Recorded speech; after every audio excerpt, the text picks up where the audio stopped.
Blue drum murder. രാജ്യമെങ്ങും നീല വീപ്പ കൊലപാതകങ്ങൾ തുടർക്കഥയാവുകയാണ്. Blue drum murder. ഇത് എന്താണ്? നിങ്ങൾ ഒരുപക്ഷെയെങ്കിൽ അറിഞ്ഞു കാണും. രാജ്യം എങ്ങുമെന്ന് പറഞ്ഞാൽ രാജസ്ഥാൻ, മീററ്റ്, അതുപോലെ മധ്യപ്രദേശ്. മുമ്പൊരിക്കൽ ആലുവയിൽ ഇതുപോലെ ഒരു ബ്ലൂ ഡ്രം മർഡർ നടന്നിരുന്നു. അതായത് ഒരു നീല വീപ്പയിൽ ഒരു മൃതദേഹം അടക്കം ചെയ്ത് അതിൽ കോൺക്രീറ്റ് ഇട്ട് ഉപേക്ഷിക്കുക, നദിയിലോ അല്ലെങ്കിൽ മണ്ണിനകത്തോ ഉപേക്ഷിക്കുക. ഇതാണ് ബ്ലൂ ഡ്രം മർഡർ എന്ന് പറയുന്നത്. മധ്യപ്രദേശിൽ കഴിഞ്ഞ ദിവസം, അതായത് സെപ്റ്റംബർ 29 ഒരു പെൺകുട്ടിയെ കാണാതാകുന്നു. ലക്ഷിത ചൗധരി എന്ന് പറയുന്ന ഒരു പെൺകുട്ടി, 22 വയസ്സുള്ള ഒരു പെൺകുട്ടിയെ കാണാതാകുന്നു.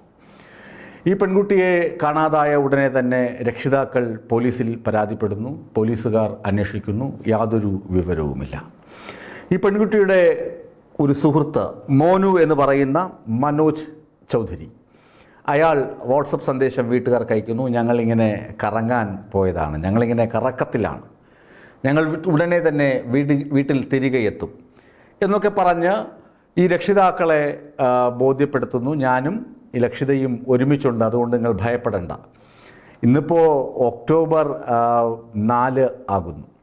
അപ്പോൾ കഴിഞ്ഞ ദിവസം, അതായത് കഴിഞ്ഞ ബുധനാഴ്ച ആകുമ്പോൾ ഇയാൾ വീട്ടിൽ അറിയിക്കുന്നു, നിങ്ങളുടെ മകളെ ഞാൻ കൊലപ്പെടുത്തി. ഞാൻ താമസിക്കുന്ന വാടക വീട്ടിലേക്ക് പോവുക.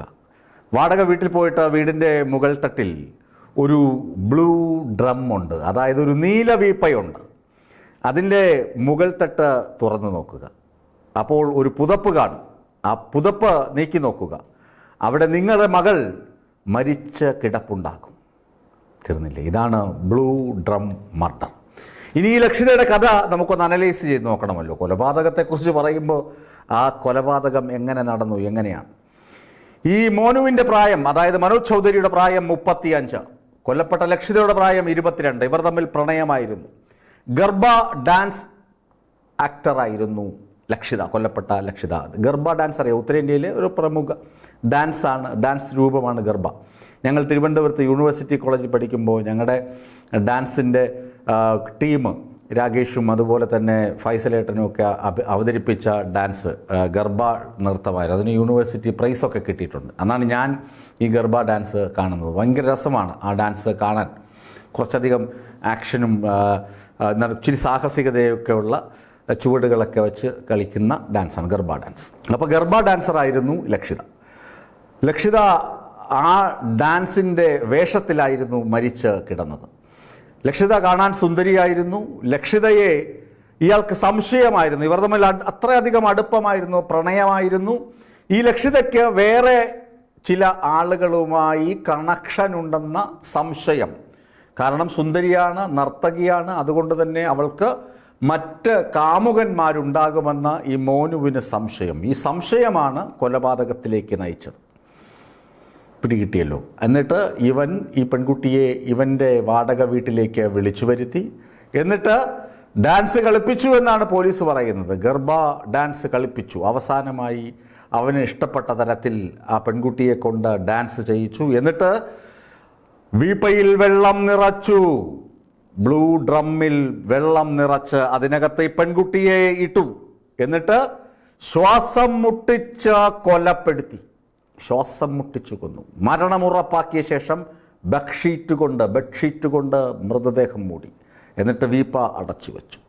പരിസരവാസികളൊക്കെ 1-2 ദിവസം കഴിഞ്ഞപ്പോൾ എന്തോ വൃത്തികെട്ട സ്മെല്ലൊക്കെ വരുന്നുണ്ട്. പക്ഷേ ഈ വീട് പൂട്ടിയിട്ടിരിക്കുകയാണ്. മോനു അവിടെ ഇല്ല. അവനിങ്ങനെ വാട്സപ്പിൽ ചാറ്റും ചീറ്റും ഒക്കെ നടത്തുന്നുണ്ട്. അവനും അവൻ്റെ കാമുകിയും കൊണ്ട് കറക്കത്തിലാണ് എന്നൊക്കെ. എന്നിട്ടാണ് പിന്നീടാണ് പറയുന്നത് അവനവൻ്റെ കാമുകിയെ കൊണ്ടു. ഏതായാലും അവൻ കൊന്നു എന്ന് പറയുന്നത്. ഏതായാലും അവൻ തന്നെ പോലീസ് സ്റ്റേഷനിൽ പോയി കീഴടങ്ങി. പോലീസുകാർ അവനെ കോടതിയിൽ ഹാജരാക്കി. ഈ ഒക്ടോബർ 9 വരെ മോനുവിനെ പോലീസ് കസ്റ്റഡിയിൽ വിട്ടിരിക്കുകയാണ്. എന്നിട്ട് പോലീസ് തന്നെ റിലീസ് ഇറക്കി. ഇത് ബ്ലൂ ഡ്രം മർഡർ എന്താണ് ഉത്തരേന്ത്യയിൽ, നോർത്ത് ഇന്ത്യയിൽ ഇങ്ങനെ വരികയാണ്, അതുകൊണ്ട് സൂക്ഷിക്കുക. ഉപേക്ഷിക്കപ്പെട്ട നിലയിൽ കാണുന്ന ബ്ലൂ ഡ്രമ്മൊക്കെ നിങ്ങളൊന്ന് സൂക്ഷിക്കണം. രാജ്യമെങ്ങും ഒരു അലേർട്ട് വേണം. ഇവിടെ സംഭവിച്ചു, അവിടെയും സംഭവിക്കാം. നിങ്ങളൊന്ന് ജാഗ്രത പുലർത്തണം. ഇങ്ങനെ ഡ്രമ്മുകളിൽ അടയ്ക്കപ്പെട്ട നിലയിൽ ശവശരീരങ്ങൾ കാണുന്നുണ്ട്. മീററ്റിൽ കുറച്ച് ദിവസങ്ങൾക്ക് മുമ്പ് ഇങ്ങനെ ഒരു മൃതദേഹം കണ്ടെത്തി. അതുപോലെ രാജസ്ഥാനിൽ കണ്ടെത്തി. രാജസ്ഥാനിൽ മൃതദേഹം അടക്കം ചെയ്തിട്ട് കോൺക്രീറ്റൊക്കെ ഇട്ട നിലയിലായിരുന്നു മൃതദേഹം കണ്ടെത്തിയത്.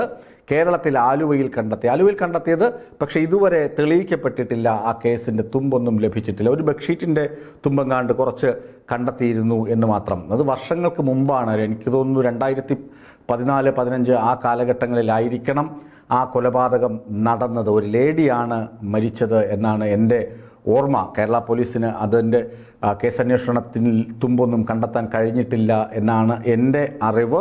അത് ഒരുപക്ഷെ അത് അത്രത്തോളം ശരിയാകണമെന്നില്ല. ഒരുപക്ഷെ അതിൻ്റെ ഫോളോ അപ്പ് ഞാൻ നടത്താത്തതുകൊണ്ടായിരിക്കാം. പോലീസ് കണ്ടെത്തിയിട്ടുണ്ടെങ്കിൽ ക്ഷമിക്കുക. ഖേദത്തോടു കൂടിയാണ് ഞാനത് പറയുന്നത്. അപ്പോൾ ബ്ലൂ ഡ്രം മർഡർ അതൊരു വലിയ ഭീകര സ്വത്വമായി അങ്ങനെ ഇന്ത്യയെ വേട്ടയാടിക്കൊണ്ടിരിക്കുകയാണ്.